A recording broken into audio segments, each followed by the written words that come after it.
Bonsoir Jacques Attali. Bonsoir. Vous êtes l'invité de C'est-à-dire ce soir, car à l'heure où tous nos dirigeants essayent de trouver des solutions pour sauver l'euro, sauver la France de la faillite, vous vous lancez un cri d'alarme assez inquiétant dans ce livre que vous venez de publier, cet essai « Tous ruinés dans 10 ans ». Il y a un point d'interrogation, mais on va voir que quand même c'est presque affirmatif. Dette publique, la dernière chance, chez Fayard. Le premier constat, c'est que, sauf en période de guerre totale, dites-vous, nous n'avons jamais été aussi endettés. Et vous dites, la situation est affolante. Qu'est-ce qui vous permet de jouer les Cassandres comme ça? Non, je ne joue pas du tout les Cassandres. Je raconte l'histoire de la dette depuis l'origine. Ça commence d'ailleurs curieusement en Grèce, 5 siècles avant notre ère. Et en effet, tout au long de l'histoire humaine, les États ont fait des dettes. Alors, on peut dire c'est pas grave puisqu'il y en a eu et que ça s'est toujours, on a toujours trouvé façon de s'en sortir. Mais en réalité, il y a des nations qui ne s'en sont pas sorties, qui après des faillites de ce genre sont définitivement sorties de l'histoire. C'est le cas de l'Espagne, c'est le cas de l'Italie, c'est le cas de certains pays. C'est-à-dire elles n'ont plus compté réellement, et c'est ça le risque pour nous aujourd'hui. Il faut bien comprendre que la dette publique, c'est très différent de la dette privée. Quand un ménage fait faillite, il peut devenir SDF. Quand une entreprise fait faillite, elle disparaît. Quand un État fait faillite, parce qu'il ne s'agit pas de la nation, mais des États, quand un État fait faillite, il ne disparaît pas. Simplement, il y a des gens qui sont pénalisés par le fait qu'il n'a pas payé. Et en général, ce sont soit les épargnants, soit les gens qui bénéficient des services de l'État. Et alors, ce que vous dites dans ce livre, c'est qu'en ce qui nous concerne, nous, la France, les Français, il s'agit de notre destin immédiat. Et je vais vous citer, très simplement, on va voir que vous êtes très net. Si la tendance actuelle en France n'est pas rapidement inversée, une crise majeure s'annonce. L'État français pourrait se révéler un jour plus proche qu'on ne croit, incapable de financer le fonctionnement normal de ces services publics. Quel est l'état des lieux aujourd'hui selon vous? L'état des lieux, il est extrêmement grave et encore une fois, il n'est pas spécifique à la France. La dette de l'Occident, du Japon, des États-Unis, de l'ensemble des pays européens augmente. La France se trouve dans une situation moyenne mais très grave comme tout le monde. Le chiffre le plus important à retenir, c'est que les dettes publiques représentent aujourd'hui 575, à peu près 600% des revenus de l'État. Parce que comparer la dette au PIB, ça n'a aucun intérêt. Il faut comparer aux revenus fiscaux. Et la dette, c'est 6 fois les revenus fiscaux. Mais pourquoi dire qu'aujourd'hui, la France est au bord de la faillite alors que je voudrais, par exemple, à propos de l'euro, vous faire entendre la ministre de l'économie ce matin, c'est son rôle de rassurer, mais tout de même, dit non, non, l'euro, on a presque entendu, c'était sur RTL, tout va bien, écoutez. Je ne crois absolument pas que l'euro soit en danger. L'euro est une devise solide, crédible, qui a assuré la stabilité de la zone pendant plus de 10 ans. C'est une monnaie crédible, mais on s'est aperçu à l'occasion de la crise grecque qu'on n'avait pas mis en place des mécanismes de soutien dans des situations de crise grave comme celle qu'on vient de vivre. Oui, et maintenant, on aurait mis en place ces mécanismes, et donc les choses vont mieux. C'est votre avis aussi? Non, parce que Mme Lagarde, qui est une excellente ministre, fait tout à fait ce qu'elle a à faire. Mais en réalité, on aurait dû mettre en place ces mécanismes depuis longtemps. Moi, ça fait 10 ans que je dis que l'euro disparaîtra si on n'a pas un ministère des Finances européen, un budget européen, une capacité d'emprunter en Europe. Est-ce qu'on va le faire, ça? Parce que les Allemands ont l'air d'ouvrir la porte à cette discussion. Oui, on va le faire, mais comme toujours, on résout les crises en retard. Si on avait fait pour la Grèce il y a 1 an ce qu'on a fait il y a 3 mois, il n'y aurait pas de crise grecque. Et si on avait fait pour l'euro ce qu'on a fait il y a 15 jours, on n'aurait pas eu de crise de l'euro, si on l'avait fait il y a 6 mois.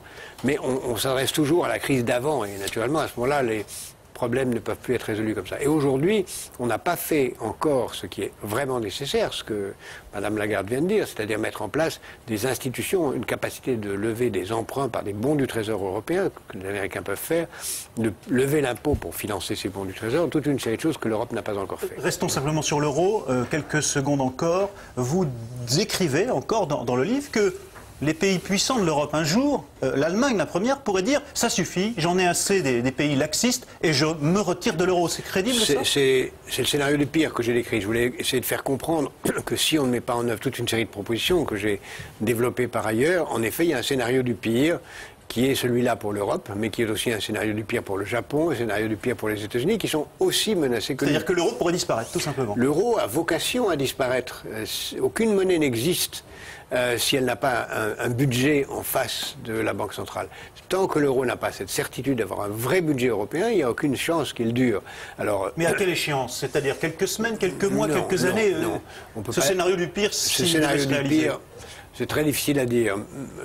Les choses, malheureusement, arrivent en général plus vite qu'on ne le croit. Je crois qu'il est très urgent, disons en 2010, que les Français et les Allemands s'entendent pour une nouvelle architecture européenne, la proposent avant que la crise n'explose. Architecture, c'est conceptuel, ça veut dire clairement que pour vous, il faut finalement un ministre des Finances européen? Un ministre, un budget, une capacité de lever l'impôt et d'émettre des bons du Trésor qui permettront... L'Europe est la seule espace face aux États-Unis, au Japon ou à d'autres espaces qui n'a pas la possibilité d'emprunter. C'est absurde. Pardonnez-moi, mais qui va croire que les opinions publiques accepteront de se soumettre à Bruxelles, à un ministre européen pour lever un impôt européen?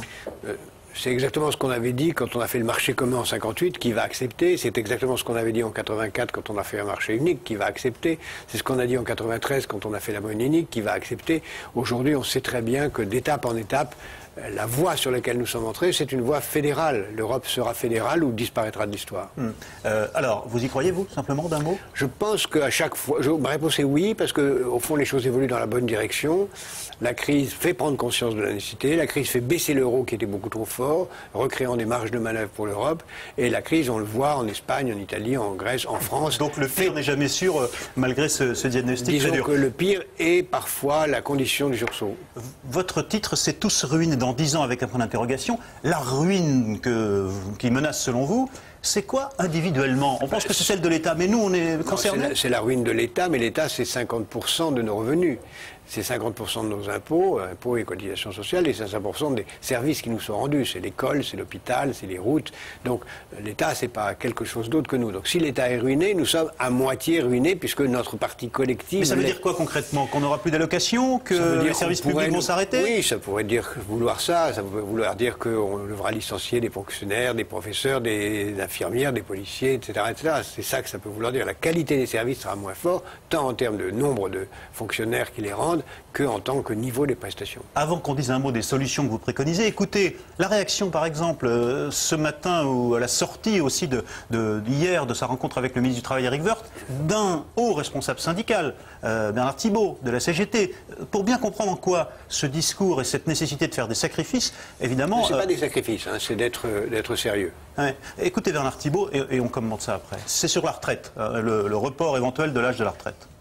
Les arbitrages ne sont pas totalement faits aujourd'hui, mais il est clair qu'il y aura quelque chose sur l'âge de départ en retraite. Enfin, pour nous, ça ne fait aucun doute à l'issue de cet entretien. C'est la fin de la retraite à 60 ans, alors, pour vous, d'après ce que vous a dit le ministre? Dans l'esprit du gouvernement, oui. Donc la conversation n'a fait que confirmer ce sentiment déjà largement partagé. Donc je le redis, s'il n'y a pas une mobilisation suffisante, très rapide, dès le 27 mai, le gouvernement va écrire une loi qui prononcera la fin de la retraite à 60 ans. Pour la mettre à quel âge, nous ne savons pas encore, mais ce sera clairement plus la retraite à 60 ans. C'est un peu schématique, mais c'est la rue contre les sacrifices ou être sérieux. Vous craignez qu'une explosion sociale comme en Grèce?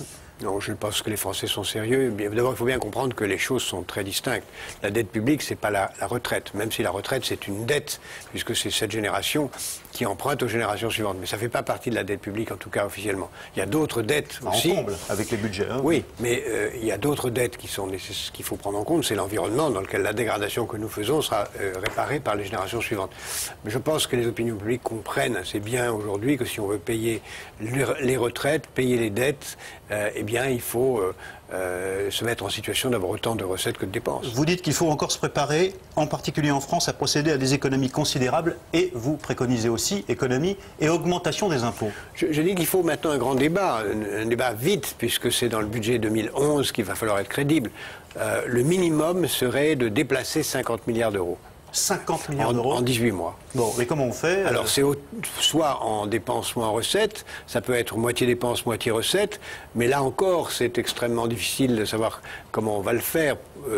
Beaucoup de gens vont faire semblant de le faire en France ou ailleurs en disant la croissance revient, donc les recettes augmentent. Mais vous dites qu'il faut augmenter les impôts. Le président de la République a encore rappelé ce matin, on n'augmente pas les impôts. Oui, enfin, on verra bien. Il y a différentes façons de faire semblant de ne pas augmenter les impôts et de les augmenter vraiment. Et puis, il y a des façons de faire semblant de les augmenter et de ne pas les augmenter. En particulier quand on dit, par exemple, la croissance va augmenter tout naturellement les impôts. Donc, en réalité, il faut trouver 50 milliards de vraiment et pas 50 milliards fictifs par des manipulations comptables. D'un mot, vous ne craignez pas qu'on dise, mais Jacques Attali, il a été à l'Élysée, il a travaillé avec François Mitterrand, et c'est sous Mitterrand que les déficits ont commencé à se creuser en France? Non, c'est inexact. Quand vous regardez les courbes qui sont dans ce livre, on s'aperçoit que les déficits augmentent principalement, sérieusement, à partir de 93, que jusqu'en 93, les déficits ont été extrêmement raisonnables et que la dette publique reste parfaitement contrôlée et que c'est après que les choses se gâtent. En France comme ailleurs, d'ailleurs, pas spécialement en France. Ce débat aura peut-être lieu, en tout cas ça s'appelle « Tous ruinés dans 10 ans », point d'interrogation, avec des préconisations, des solutions, diagnostic de Jacques Attali aux éditions Fayard. Merci d'avoir accepté notre invitation. Merci.